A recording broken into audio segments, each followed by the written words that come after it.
সিলেটে মাসুক মিয়া হত্যা মামলায় রায় ঘোষণা করা হয়েছে। রায়ে তার 4 ভাই 2 ভাবিসহ মোট 8 জনের মৃত্যুদণ্ডের আদেশ দিয়েছেন আদালত। সোমবার সিলেটের অতিরিক্ত জেলা ও দায়রা জজ তৃতীয় আদালতের বিচারক সৈয়দা আমিনা ফারহিন এই রায় ঘোষণা করেন। মাসুক মিয়া ওসমানীনগর উপজেলার গুপ্তপাড়া গ্রামের শেখ মদ্রিস আলীর ছেলে। এজাহার সূত্রে জানা গেছে 2018 সালের 13 জুন বিকেলে বাড়ি থেকে গোয়ালাবাজারের উদ্দেশ্যে বের হয়েছিলেন মাসুক মিয়া। পরদিন দাসপাড়ায় ধান খেতে তার ক্ষত বিক্ষত মরদেহ দেখে এলাকায় মাইকিং করা হয়। সংবাদ পেয়ে মাসুকের ভাই আলফু ও শেখ তোতা মরদেহ শনাক্ত করেন।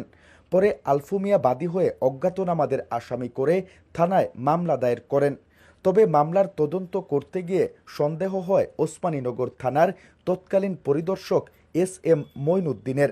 তিনি মাসুকের ভাই আলফু, পঙ্কি ও তোতাকে আটক করেন। পরে ওসমানীনগর থানার SI মমিনুল বাদী হয়ে আরেকটি হত্যা মামলা দায়ের করেন। ওই মামলায় তাদের গ্রেপ্তার দেখানো হয়। রাষ্ট্রপক্ষের আইনজীবী অতিরিক্ত পিপি আল আসলাম মুমিন জানান, বিদেশ থেকে ভাইদের কাছে টাকা পাঠাতেন মাসুক। সেই টাকায় কেনা জমি তার নামে লিখে দিতে বললে বিরোধ দেখা দেয় এবং তারই জের ধরে পরিকল্পিতভাবে তাকে হত্যা করা হয়।